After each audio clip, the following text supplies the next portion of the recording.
وَلَنَبْلُوَنَّكُمْ بِشَيْءٍ مِّنَ الْخَوْفِ وَالْجُوعِ وَنَقْصٍ مِّنَ الْأَمْوَالِ وَالْأَنفُسِ وَالثَّمَرَاتِ وَبَشِّرِ الصَّابِرِينَ۔ فرمایا میں ضرور تمہیں آزماؤں گا، میں ضرور تمہیں آزماؤں گا، خوف دے کر، جانوں مالوں پھلوں کی کمی دے کر، اور اگر تم نے صبر کیا تو میرے محبوب انہیں جنت کی اور میری رحمت کی خوشخبری سنا دیجئے۔ اگر کوئی نیک بیمار پڑ جائے تو اس کی اللہ آزمائش فرما رہا ہوتا ہے، اس کی اللہ آزمائش کرتا ہے، اللہ تبارک و تعالیٰ اس پر فضل فرماتا ہے، اس کی آزمائش کرتا ہے۔ پھر ان مصیبتوں پر جو شخص صبر کرے، رب فرماتا ہے اگر میری رضا پہ راضی ہو گیا تو ان اللہ مع الصابرین، باقی نیکیوں پر میں ثواب دیتا ہوں، اور جو کوئی صبر کرتا ہے رب فرماتا ہے میں اس کا بن جایا کرتا ہوں، صبر کرنے والوں کے ساتھ ہو جاتا ہوں۔ اور جب اللہ آزمائش ڈالتا ہے نا تو جو کام سیدھے ہوتے ہیں وہ بھی الٹے ہونے شروع ہو جاتے ہیں۔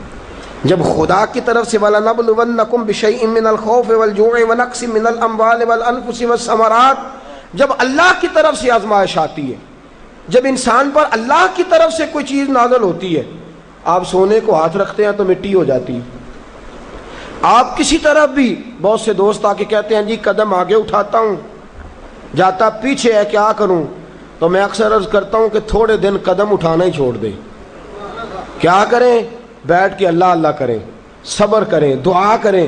کچھ وقت انسان پر ایسا ہوتا ہے تلک الایام نداولها بین الناس، جو اللہ نے انسان کے دن بدل کے رکھنے ہوتے ہیں، کچھ وقت ایسا ہو، پھر ایک وقت آتا ہے کہ وہی انسان مٹی میں ہاتھ رکھتا ہے تو اللہ اسے سونا بنا دیتا ہے۔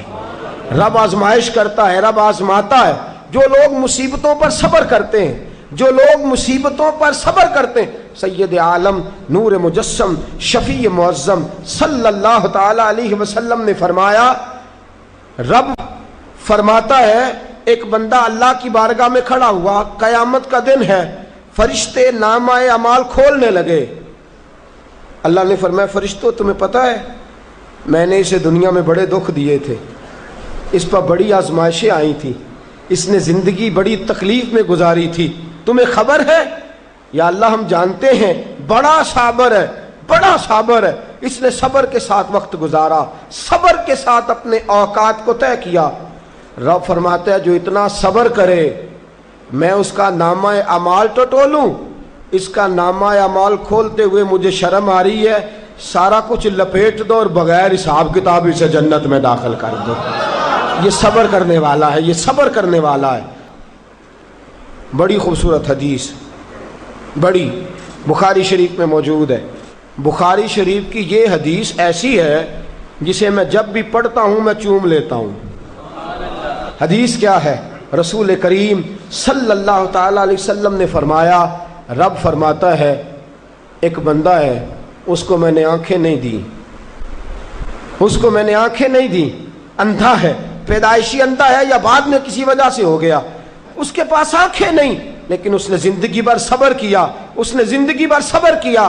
صبح قیامت وہ کھڑا ہوا تو رب کریم نے فرشتوں سے فرمایا، فرشتوں اس کو میں نے آنکھیں نہیں دی، بیچارہ نہ بیٹی دیکھ سکا نہ بیٹا، نہ باپ دیکھ سکا نہ ماں، یہ کوئی دنیا کا نظارہ نہیں کر سکا، تم بتاؤ اس کا اجر کیا ہے؟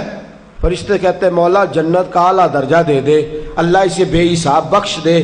تو رب فرماتے اس نے ساری زندگی بغیر آنکھوں کے صبر کیا ہے، اسے صرف جنت نہیں ملے گی بلکہ آج اسے اس کا رب اپنا دیدار بھی کرائے گا۔ فرمایا قیامت میں لوگ جنت کے نظارے کریں گے اور یہ اللہ کا دیدار کرے گا، اس کو رب کریم کے جلوے دکھائے جائیں گے، اس لیے کہ یہ صابر رہا۔ اور میرے اعلیٰ حضرت فاضل بریلوی رحمۃ اللہ علیہ فرماتے ہیں جو صابر ہوتا ہے نا، توجہ ہے آپ کی، میری بات کی سمجھ آ رہی ہے؟ اعلیٰ حضرت فرماتے ہیں بڑا قیمتی جملہ، فرماتے ہیں جو صابر ہوتا ہے وہ سکون میں ہوتا ہے۔ شیخ سعدی رحمۃ اللہ تعالی علیہ کے پاس ایک شخص آیا، کہنے لگا حضرت جی دیکھیں نا میرے پاس اتنے بھی پیسے نہیں کہ میں جوتے لے سکوں، فرمایا صبر کر اللہ دے گا۔ کہنے لگا جی صبر ہی کیا ساری عمر، اس نے جوتے لینے کے برابر بھی پیسے نہیں دیے، ننگے پاؤں پھیر رہا ہوں۔ شیخ سعدی رحمۃ اللہ تعالی علیہ نے اس کا بازو تھاما، ایک گھر میں لے گئے، دروازے پہ دستک دی، گھر کا مالک باہر آیا، اس نے دونوں طرف بیساکھیاں پکڑی ہوئی ہیں، ٹانگیں تو ہیں پر پیر ہی کوئی نہیں۔ فرمانے لگے بتا یہ اچھا ہے کہ تو، کہنے لگا جی میں آپ سے بھی معافی مانگتا ہوں، اپنے رب سے بھی معافی مانگتا ہوں۔ نبی پاک صلی اللہ تعالی علیہ وسلم نے فرمایا خدا اگر تجھے مصیبت دیتا ہے نا، اور ان مصیبتوں پر جب اللہ تجھے قیامت میں اجر دے گا تو تیرا دل چاہے گا کاش سکون ہوتا ہی نہ، آزمائشیں ہی آزمائشیں ہوتی، تو وہ اجر دیکھے گا۔ وہ کسی دانشور نے کہا تھا کہ میرا باپ انتقال کر گیا، 6 مہینے گزرے تو میرا 18 سال کا بیٹا بھی انتقال کر گیا۔ کہنے لگے میں نے اپنے 80 سال کے باپ کا جنازہ اٹھایا تو میری کمر نہیں جھکی، لیکن جب 18 سال کے بیٹے کا جنازہ اٹھانے لگا تو میری کمر جھک گئی، اور رو کے کہنے لگا لوگوں باپ کا جنازہ پڑھنا آسان ہے، دعا کرو کسی کو بیٹے کا جنازہ نہ پڑھنا پڑ جائے، بڑا مشکل کام ہے، بڑا کٹھن مرحلہ ہے۔ حضرت ابو ہریرہ رضی اللہ تعالیٰ عنہ فرماتے ہیں اللہ کے محبوب صلی اللہ تعالیٰ علیہ وآلہ وسلم کے صاحبزادے جناب ابراہیم علیہ السلام فرماتے حضور کے صاحبزادے آپ رات کو جب ان کی ولادت ہوئی تو نبی کریم علیہ السلام ہمارے درمیان آئے۔ جاگیے ذرا غور فرمائیے گا بات پہ۔ سید عالم صلی اللہ علیہ وسلم تشریف لائے اور ہم نے حضور کے چہرے کو چمکتے دیکھا۔ ہم نے کہا یا رسول اللہ موڈ مبارک بڑا اچھا ہے، حضور کوئی خیر کی خبر ہے؟ فرمایا مجھے مبارک دو، اللہ نے مجھے بیٹا عطا فرمایا ہے۔ فرماتے ہیں اگلے ہی دن، ایک روایت ہے کچھ عرصے کے بعد، ایک روایت ہے اگلے ہی دن ظہر کے بعد میرے محبوب نے پیار کرنے کے لیے بیٹا اٹھایا اور صاحبزادے کی سانسیں اکھڑنے لگی۔ رسول پاک کے صاحبزادے نبی پاک کے مقدس ہاتھوں میں سانسیں اکھڑ رہی ہیں، حضور کے دستے مبارک میں صاحبزادے نے وصال کر دیا۔ آنکھیں بند کی تو نبی کریم کی مقدس آنکھوں میں آنسو آئے۔